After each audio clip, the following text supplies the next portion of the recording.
Muy buenas tardes, profesor. Bueno, pues sin más voy a comenzar a desarrollar el tema que he elegido, que es la descolonización del Sáhara Occidental. En este caso lo he elegido porque, igual que es historia, también es un tema presente. Es digno de conocer debido a que, bueno, pues entiendo que allí tienen muchos problemas y pues es maravilloso conocer la problemática para tratar de ver también cómo actúan los países en el presente, ¿no? Y para ver qué posturas pueden tener, es un poco también de geopolítica, ¿no? Actual. Entonces, bueno, sin más, procedo. Me gustaría comenzar dando, digamos, unos principios básicos de por qué esta problemática en torno al Sáhara.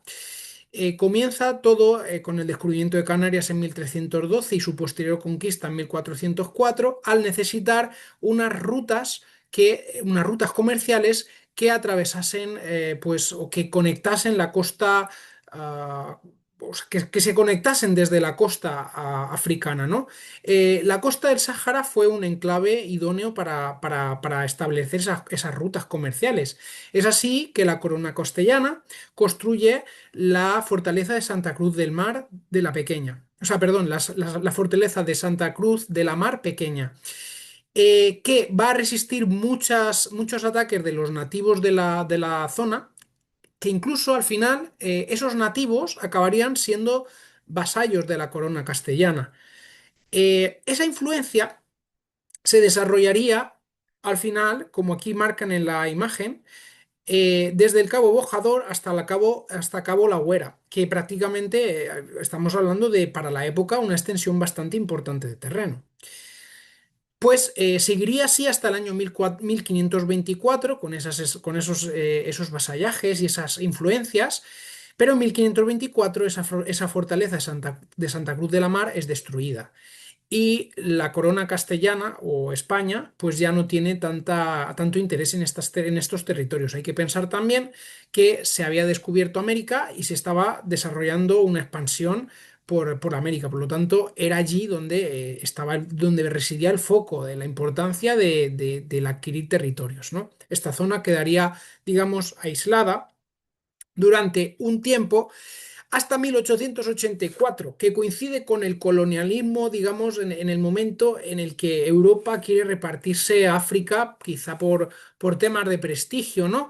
Y es así que, bueno, pues España quiere tomar parte en este plan, ocupando, pues, en este caso, el Río de Oro, era la parte sur del Sáhara, donde se establece un protectorado en 1884, para ser más precisos, por Alfonso XII.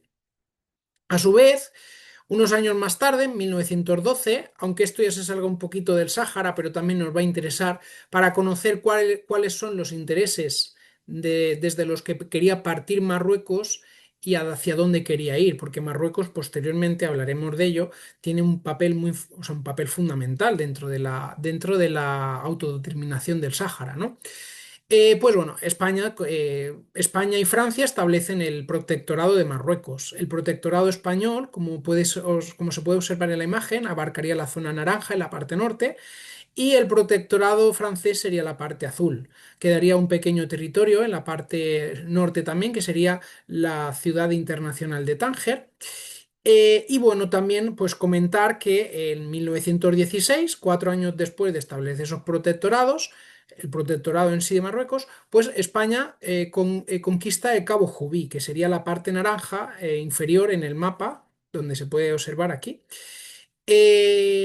Y bueno, pues es realmente a partir de 1930 no es cuando, digamos, se va a comenzar esa colonización. Es decir, una cosa es establecer un protectorado, pero ¿cuándo es una colonia? Pues a partir de 1930. Hay algunos datos importantes, como por ejemplo 1934, la ocupación de la ciudad de Esmara por España, que fue una ciudad fundada por el Ainin, que fue un líder religioso y espiritual para los saharauis. Por lo tanto, esta ciudad fue muy importante para el pueblo saharaui. También en ese mismo año se ocupa el Ifni, que el Ifni era un pequeño territorio al norte del Sáhara. También va a estar muy presente dentro de la importancia que tiene Marruecos con el hecho de posteriormente tener intereses en el Sáhara. En 1938 ocupan otra ciudad, Aaiún, y en 1940, también lejano del Sáhara, bueno, lejano, entre comillas, está la ocupación de Tánger por España, que es esa pequeña ciudad internacional que quedaba ahí al norte.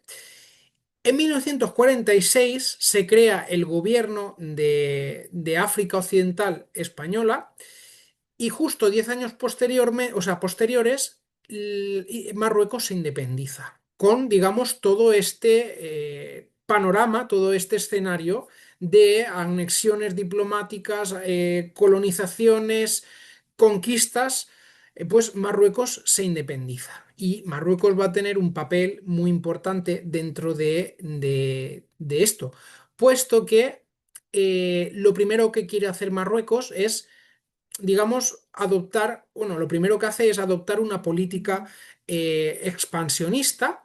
En 1958, justo un año posterior a su independencia, ataca a Ifni. Ifni era la ciudad esta que se encontraba al norte del Sáhara, en este caso en la parte sur de Marruecos. Y a su vez, pues también ocupa, digamos, Cabo Jubi diplomáticamente, que era el territorio naranja, este que hemos señalado antes, aquí quedaría abajo. Lo ocupa diplomáticamente porque teóricamente pertenecía a Marruecos y era una concesión que se le debía hacer desde el año 1912 por parte de España a Marruecos una vez independizada. Y a su vez, pues también pues, crea caos en las fronteras del Sáhara. Esto todo en 1958. Muchos saharauis, al conquistar ese Cabo Jubi, pues pasarían a ser marroquíes. Toda esta política expansionista se desarrolla desde una idea que estaba planeada por un señor que se llamaba un activista, un político, se llamaba Alal El Fassi, que él dijo en 1943 que había que hacer un Marruecos grande. Este Marruecos grande, pues además de Marruecos en sí, pues tendría o contendría territorios como Mauritania, Argelia, Mali y el propio Sáhara. A pesar de esas conquistas de Marruecos y esas anexiones que se podrían hacer, en 1958 el Sáhara pasa a ser una provincia española.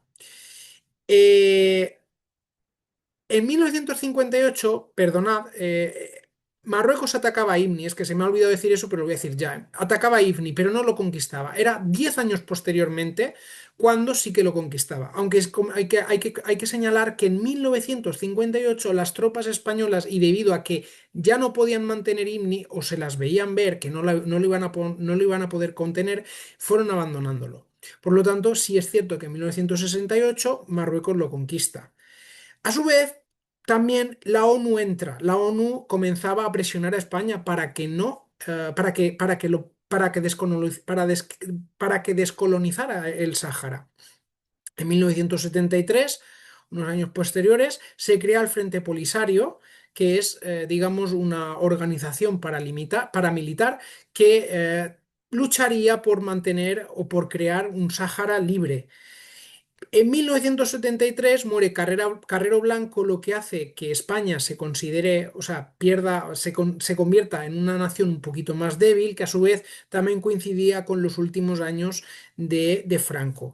Esto haría que Hassan II, que heredó el trono en 1961 y respaldado por Francia, llevar a cabo una política diplomática y ofensiva para hacerse con el Sáhara en 1974, al fin y al cabo teniendo en cuenta pues, esas políticas expansionistas de las que hemos estado hablando. En 1975, la ONU decreta que el Sáhara debe ser descolonizado, a pesar de que, bueno, pues España plantearía un referéndum que nunca se llevó se realizó por las presiones de Marruecos junto con Estados Unidos para que no se celebrasen y a su vez, pues por lo tanto, directamente España decretó una descolonización del territorio en sí. Marruecos en 1975 también lanzó la Marcha Verde, que era enviar población al Sáhara, población marroquí al Sáhara, con el objetivo pues, de colonizarla, ¿no? Colonizarla en el sentido de enviar ciudadanos marroquíes para que se establecieran allí.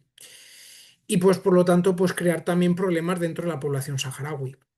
Desde la fecha, o sea, desde 1900 1975 hasta 1999, más o menos, pues Marruecos siempre ha llevado políticas militares, civiles y diplomáticas para tratar de adquirir esos territorios del Sáhara. Sí es cierto que el Frente Polisario proclamó una república independiente hasta 1981, pero Marruecos siempre ha estado ahí pues dando esa guerra.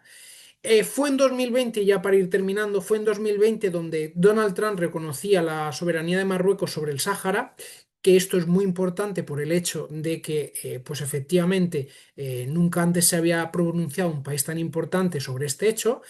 Y a su vez, y ya para terminar, bueno, pues en 2021 España acogió al líder saharaui Brahim Ghali y Marruecos respondió de forma agresiva al enviar población contra las fronteras de Ceuta y Melilla. En este caso era mucha población inmigrante, de incluso países africanos. Eso causó una imagen muy mala al mundo internacional, ¿no? De Marruecos. Aquí dejo la bibliografía que he utilizado y sin más, pues nada, muchas gracias, profesor, y pues nada, un saludo.